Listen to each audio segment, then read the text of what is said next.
MrYorkieLoverFitness.com. Thank you for coming. I really appreciate each and every one of you for coming up and wanting to hear my perspective. And one of the things that I wanted to touch on wholeheartedly was success. We always hear, hey, I want to work hard, I want to be successful in life. But what we also hear when it comes to success is what? A lot of naysayers, a lot of people that we call haters and things like that. Sometimes we allow those same people to make us not want to succeed because we're too afraid of what someone else who has no goals make that decision for us. So, it's no different than, like when I was a kid growing up in Seattle, Washington, right? I was raised as an only child. And I didn't have big brothers and big sisters to go whoop up on somebody, so I had to fight a lot of my own battles, right? So for instance, if I wanted to be, a straight A student growing up in the inner city, a lot of guys were like, oh, you think you're all that, right? You think you're, better than us. And it's like, well, no, I'm just trying to be a better me. And I've learned over time that being now 35 years old, 4-time Mr. Olympia, and all that good stuff, is that, I've been asked a similar question as to, you think you're all that, Phil? You think you're all that because you're wearing 4 sandals and this and that, you got a nutrition company, you got all this stuff going for yourself. And my answer to him is, no, I'm just setting goals, meeting those objectives head on, meeting the world's adversity head on, and conquering them and achieving more goals. So, I travel around the world, I meet a lot of people, and I talk to a lot of different genres of people, especially like kids. And one thing I always try to tell them is that set goals always. Small, big, whatever it is. No different than an adult saying, you know what are we always taught? Do good in school, go to high school, go to college, graduate, get a job, do all these other things. And I have noticed that over time, even some of our famous sports figures were discouraged to actually want to achieve greatness. Anybody remember when LeBron James decided to go to Miami and he said, I wanted to win 2, 3, 4, 5, 6 championships. A lot of people were like, obviously Miami fans were excited, Cleveland fans weren't, but a lot of people were like, oh, he's arrogant, he's cocky for saying that. And I had to beg to differ because if I had a child that said, Dad, I want to be the President of the United States, I want to be a lawyer, I want to be the best doctor in the world, would I look at him or her and say, you're arrogant, like you're too cocky about that. So my point to you is walking through life, you're going to have challenges, right? But your goal is to really meet these challenges head on and understand that it takes battle-tested moments to earn those stripes in life to show that you can achieve different levels of greatness. And therefore, you don't have to be afraid to be successful, people. A lot right now we're dealing with, February? We're dealing with 2015. Everybody wants to get in shape. We got all the new members coming in. A lot of energy, right? I'm sure each and every one of you guys that have decided to take advantage of your health and fitness goals has always had someone, whether it be a family member, a friend, a foe, or whoever, work companion, say, ugh, why do you want to look like that? Ugh, why are you eating that? Right? It's a little weird, right? All in all, we're all in this for the same 3 reasons. And correct me if I'm wrong. Number 1, we're in here to look good. You're definitely not lifting weights, and you're definitely not trying to eat healthier not to look good. All right? Number 2, you want to feel awesome. I mean, hell, I'm doing this for my health, right? I'm going to the gym, even on my worst day, walking out of that workout, feeling like I accomplished something, like I'm getting closer to my goal. And number 3, having fun, and also having the hope to come back tomorrow and do it all over again, baby. You gotta have that, right? Because sometimes we allow these negative vibes to come into our world to kind of bring us down. Well, I'm here to tell you, you don't have to do that. You can always strive for greatness. You can always want better for yourself. We always hear like this little acronym talking about YOLO, you only live once, right? That's completely wrong. You die once. You choose to live the best you can live every single day. Every day is an opportunity for greatness. I don't care if you're down on your luck, you just lost it all. That's the perfect time to see the measurement of your manhood or your womanhood. That's the perfect time is when you get knocked down. When you're on top, like for instance for me, every year I go through something, right? Whether I share it with the public or not. I go through different injuries, I go through different personal life issues. But what I try to tell myself is, okay, this is called life, right? If I were to tell each and every one of you from the age of 10 that 80% of your days on this planet Earth are going to be pretty freaking awesome, you'd actually say, you know what, that's a pretty good damn percentage. Around 10 is when we start learning those fractions and all that stuff, so it kind of makes sense. That's a B average, not bad, right? But I've noticed that we start taking that 20% and listening to other external factors and making that 20% into 30, to 40, to 50%. Next thing you know, you're walking around like this all the time. We've all seen the guy at the gym or the girl at the gym that's always complaining, right? Oh, I'm doing a show. You doing a show? Yeah, man. This diet, man, this sucks. I can't stand this. You know what I tell that joker? Then why the hell are you doing it? They've lost those three things. Right? That third one especially, they're not having fun. If you're not having fun with taking care of your body, I don't understand that. Because I know it makes me feel awesome. It makes me feel energized to go out and tackle the world's problem for me. You know, yesterday I just actually got here from a 20-hour flight from Kuwait, right? You know, a lot of people are like, man, you actually came out here to sign and this guy said, no, yeah, I came out here for you guys. I want to meet you guys because you guys provide what? Energy. For me, I actually do tell some of the other IFBB pros on tour, man, your fans aren't as cool as mine. And they say, yeah, right. I go, no, man, seriously, like, look at the line, man. That thing goes longer than train smoke, bro. And it's not just because I'm a champion, I feel it's because we all share those same three things in common. That we want to meet life's challenges, puff up some air in our chest and say, you know what? I've been knocked down many times. I've been told no. I've been told hell no from people that said from birth or childhood that says, you're not good enough, you're not going to get it. You're kidding yourself if you want to win. You're kidding yourself if you think you can get that A grade. What I tell them is the same thing I tell you. Kind of look at them with a smirk, a shrug, and look at them back and say, I guess you just don't know me, but you will. Because you're too busy worrying about my goals. Maybe you need to set some goals for yourself. Because if they had some goals for themselves, they'd be too busy worrying about achieving those instead of worrying about mine. So maybe my goals sound awesome compared to a person with zero. So take that as a compliment.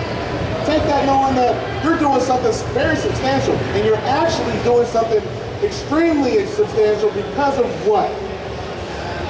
You had the guts to actually say it out loud. You had the guts to wake up in the morning. We all get up in the morning and we're like, oh man, hit the snooze a couple times or whatever. Go to the bathroom, wash our hand, wash our face, whatever. And we've all had that moment where we're looking at ourselves in the mirror like, damn, I look like crap today. Or, damn, I feel good today. The point with that is when you're trying to go out there and attack these goals of yours, when you look at yourself in the mirror, how long do you actually look in the mirror for? Now, I'm not talking about looking in the mirror to get the best selfie to post on Facebook. I've seen a ton of them damn things. That's crazy. I'm talking about seriously looking at yourself in the mirror and asking yourself, before anyone else sees you, what kind of day am I going to have? If I look like crap in the mirror, I'm thinking, you know what? I still have what? The opportunity to turn this sucker right around before the world gets to see it. And I had to learn that, obviously, doing this job. Is because I always have to be on. For myself and for you guys, right? But it is no different. Because if you're going to work,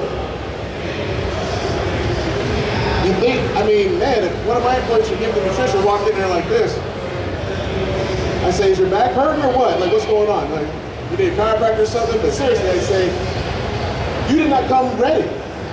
Why are you not ready to work? Why are you not ready to be successful? I don't get that. I don't understand it, and I will not allow you to succumb to that type of mentality.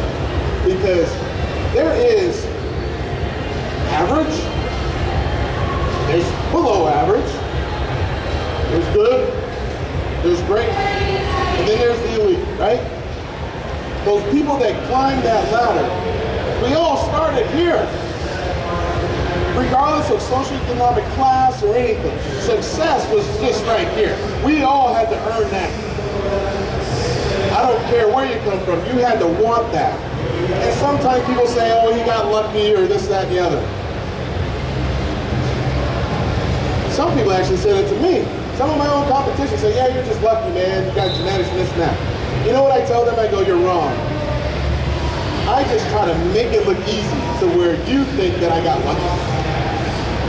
So when you're taking those tests, when you're going for that promotion, going for the girl or whatever it is, you have to have confidence that you're going to meet those objectives like you've been there before. And then once you do it that first time, let that sink in and let yourself breathe and say, I did it. But here's the better part.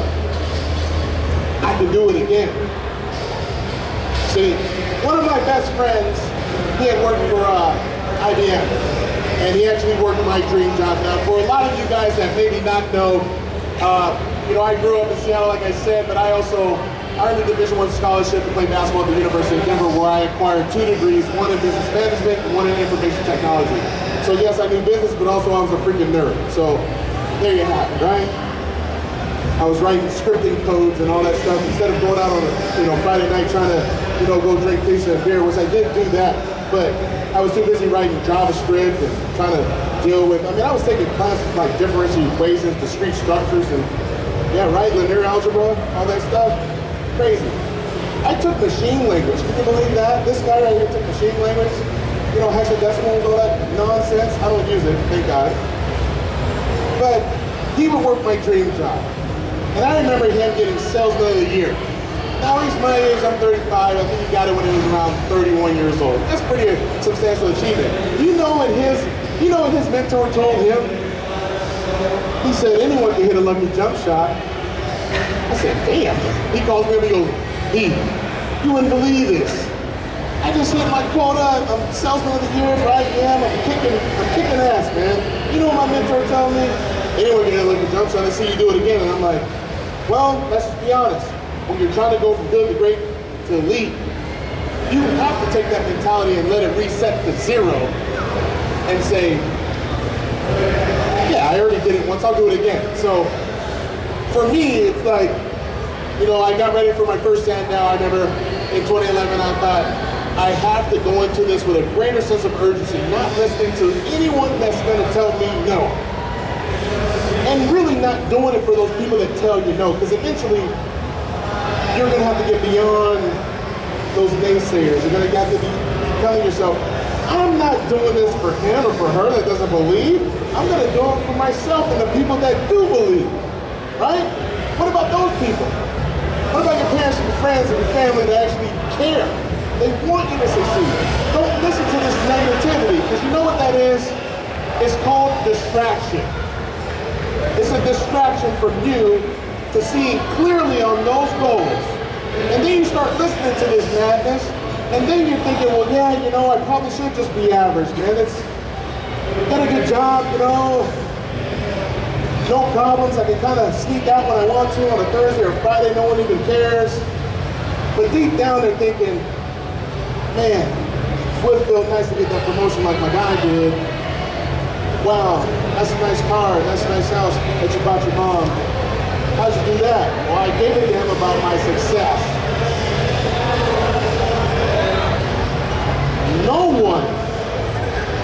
absolutely no one should care about your success more than you.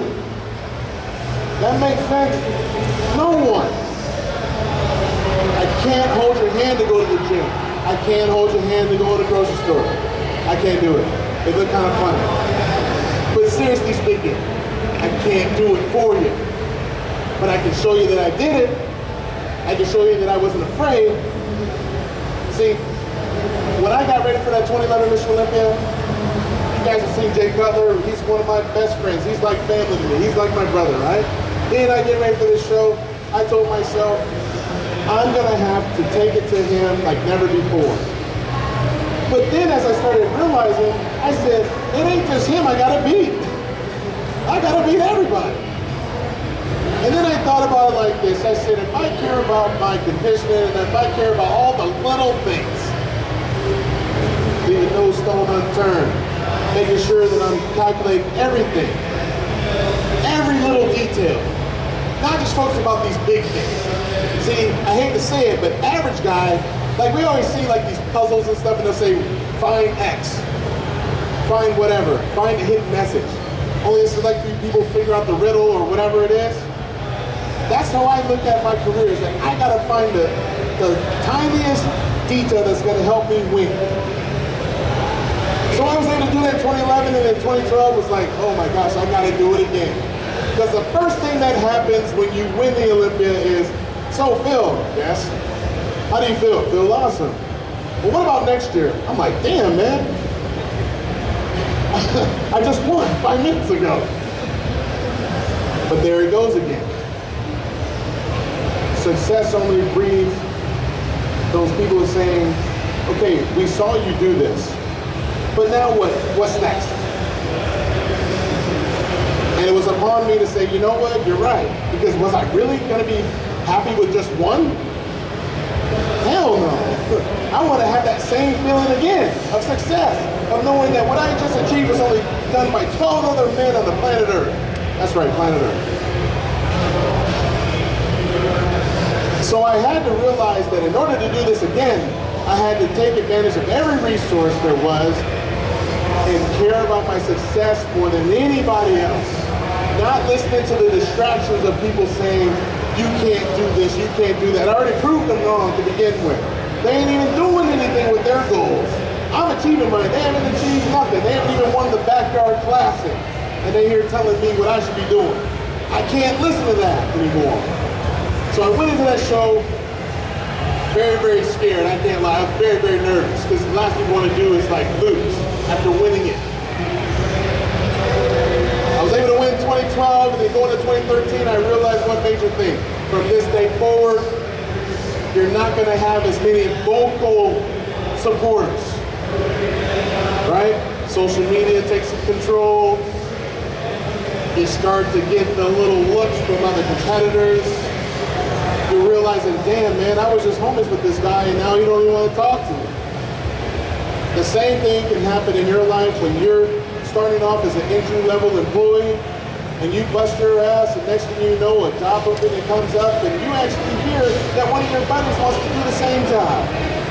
But he backs out at the end, and you're like, well, I'm going to apply for it. Hell, let's see what happens. He's too afraid to succeed. He's got some distraction in his mind that's telling him he is not good enough. I believe in myself. That person gets the job. Now this person hating on him the whole damn time, saying, well, I got more qualifications than this guy, and this guy, and this. We've all heard this story. I could have done that. You know what I tell them? Then why didn't you, chump? You know why? Because you were scared. You were scared. Scared of money don't make none, right? And it definitely don't make no muscle, and it definitely doesn't help you achieve anything substantial. So 2013, I was like, man, I gotta go in here and just smash it. I can't care about nothing else but just destroying who is ever in front of my goal. I gotta just be like, sorry man, this is mine. And I was able to do that. I won that show with one call out. Now in bodybuilding we get numerous call outs and stuff like that, prejudging, and only one other person, Lee Haney, back in I believe 83 or 84, had that same courtesy.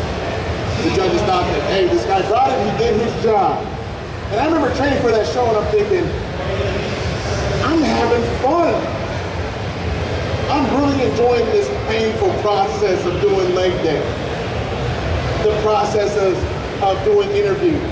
Because I will be honest, the last thing a bodybuilder wants to do is do a bunch of interviews while he's training for a show. You just want to be focused on one thing. So they're going into last year, thinking, man, what do I have going on? Well, I parted ways with my nutrition sponsor at the time, going into my prep, and I'm thinking, well, what do I do? Do I go work for another company? And I'm thinking, why not just bet it all on myself? And people were like, well, why would you do that? You're gonna put too much distraction. It's gonna be this. Even my own nutritionist, but he's here over at the Imaging Group. You don't tell him I said this. Even he said, I don't know if this is a good idea, Phil, because you start your own company and this and that during the prep. It's gonna be a distraction for us and you could lose. I said, I ain't gonna lie, I can't really repeat what I said back to him because I kind of cursed him out. But I essentially said, if you don't believe in me, then you need to get out of here. And he's one of my best friends. I said, I don't pay you to train me thinking that I can't win. I've already won 3 times. Show me the next guy that's won 3 times. Okay? I had to believe in myself and say, you know what? I don't care what anyone say. I'm gonna do this because I'm gonna take life and tell myself I didn't just go to school to play ball. I went to school for business. I went to school for IT. This is the perfect opportunity for me to actually utilize these talents and not let them go unused. And maybe, just maybe, it will influence somebody else to try to take that pioneer step when the time is given. So I started Gifted Nutrition in July of 2014. I was able to go on stage at the Mr. Olympia with everything on the line because anyone that knows bodybuilding is that if you don't win and you're sponsored by somebody, everybody says, oh man, that stuff is bunk, man. Phil took this new supplement, man. Hey man, he took this new supplement, man, and he got his ass whipped on stage. I'm like, man. So I knew I had all that going against me, right? And I took upon myself and said, look, I'm gonna make sure, we formulate everything to the T. I'm gonna be a kid in the candy store because I get to pick all the ingredients and all the stuff that I know works for me. It's gonna help out everybody else. And I was able to win. Now it was tough, I can't lie. It was tough winning that 4th. But one thing I took away from it was, even when I wasn't at my best, my mind was still strong enough to win, to pull myself together. Now going into 2015, I realized that, and you guys may think I'm crazy for even saying this, but I plan on retiring on stage in 2020. That's not that long. That's only 5 more years. It's gonna go like that.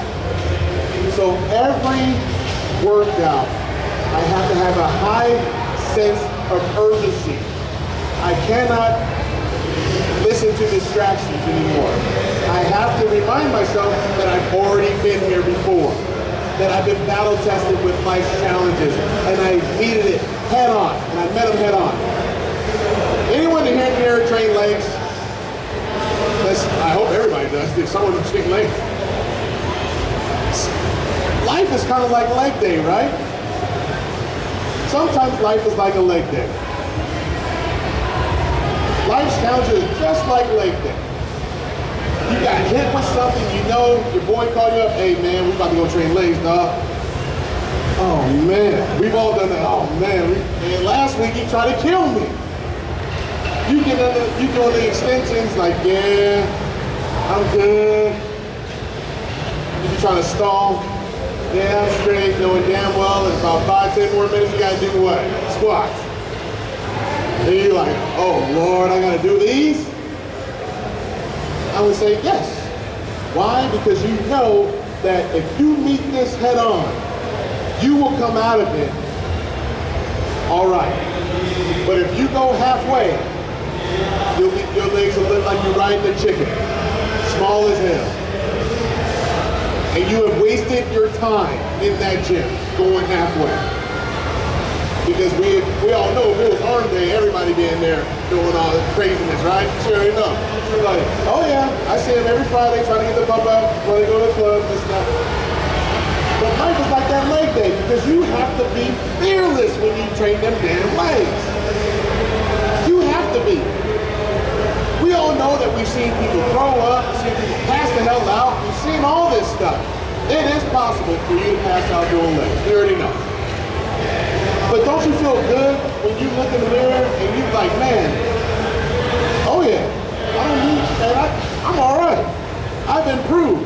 And it's because of real hard work. And it's not like you don't use hard work and everything else. The difference is that with leg day, you looked at that day head on and said, I know this is gonna hurt, but this is the best thing for me right now. And I'm gonna make this fun. So if I gotta trick my mind into thinking that this is all right, then that's what I gotta do. I can't be afraid of this no more. Because guess what, I got 5 more years of competing, so that's 52 weeks, so you multiply that by 2, by 6, or by 5. I've got a lot of leg days left. Honestly, that's how I actually view shows. Normally I train about 16 weeks out from the contest, so I figure, well, if I train twice a week, I give myself I'll do 15 weeks, 30 workouts for legs. I got 30 opportunities with a bunch of repetitions involved that everything cannot be average. They say, we've all heard, practice makes perfect. We've all heard that, right? I'm here to tell you that is the biggest lie you've ever heard. One of the stupidest things I've ever heard. And I didn't realize this at first until I got older. Practice does not make perfect. You know why? What if you practice bad habits? What if you're practicing bad technique? What if you're practicing bad sleeping? Bad studying? Bad communication? You can say, yeah man, I work hard. We all seen that guy doing arms and it looks like he's doing back. We all seen that guy? There's one of you in here I already know. I ain't judging you. I'm sure I'm gonna see it on your Instagram later though. But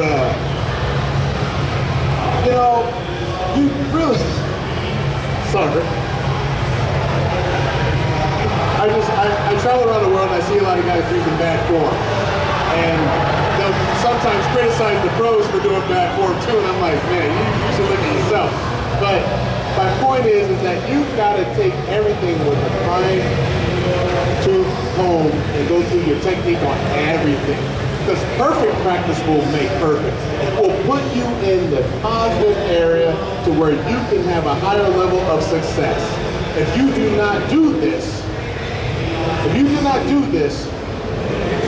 you will get 70%. And you'll be thinking in your mind that you're actually doing everything right, but you're really not because your form and your technique are not good. So that goes by not listening to everybody, being a student of yourself, realizing that just like with bodybuilding teaching you hard work, dedication, willingness to learn, willingness to listen, because you do have 2 ears and 1 mouth. Being able to execute and also being able to have a high level of stamina. Stamina is something that never gets talked about in sports unless if you're talking about a 5K run or marathon, right? Stamina, it never gets brought up. Why? If you have the opportunity to work really hard and stuff like that, don't you want to keep that going? Why can't they keep that going? Because they don't have the damn stamina to do it. I'm encouraging you to find it within yourself to have stamina to get to those goals because it's damn sure worth it. It is awesome. And when you hit that goal, set another one. Always be willing to try new things. Never be one-dimensional. One of the things I like to do as a bodybuilder is not define myself as just a bodybuilder.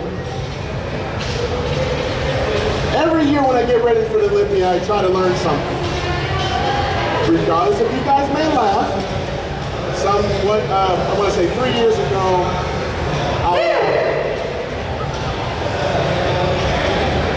anything for a t-shirt, right? Anything for a t-shirt. 3 years ago, I got bored. Here I'm saying I'm getting bored getting ready for Olympia. So I decided to go online. I bought myself a keyboard. And I grew up playing the piano. I was 8 years old. I played for like almost 10 years. And I ain't played since. So I was like, well, I can teach myself how to play again. So I get on my laptop and start taking these courses and this and that. So I started getting better again. And I'm like, wow, like, this is cool. This got me something, you know, in addition to what my craft is, and allowing me to have more balanced life. Because a lot of people, like you guys, are getting into this health and fitness thing. I don't want you to feel as if you can't do other things that are normal. You should have this thing called well-roundedness. You don't have to be so narcissistic about one thing. I always tell guys, like when they come by the booth and they got the lady with them, I go, you stare at that girl right there and you tell her, I'm sorry.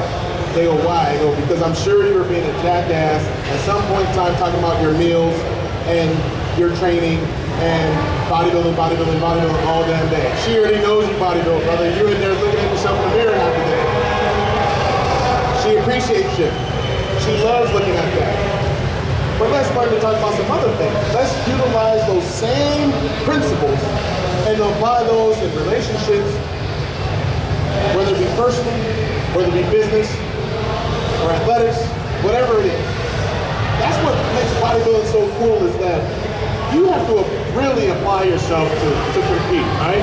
Even just to do a transformation, you can use those same attributes in everything you've got going on in your life. And I can promise you this, if you take it with a greater sense of urgency, knowing that when someone says to you no, you look at them and say, I guess you just don't know me, and that's all right. But guess what? I know myself, and I'm willing to meet life's challenges, and that ain't got nothing to do with you.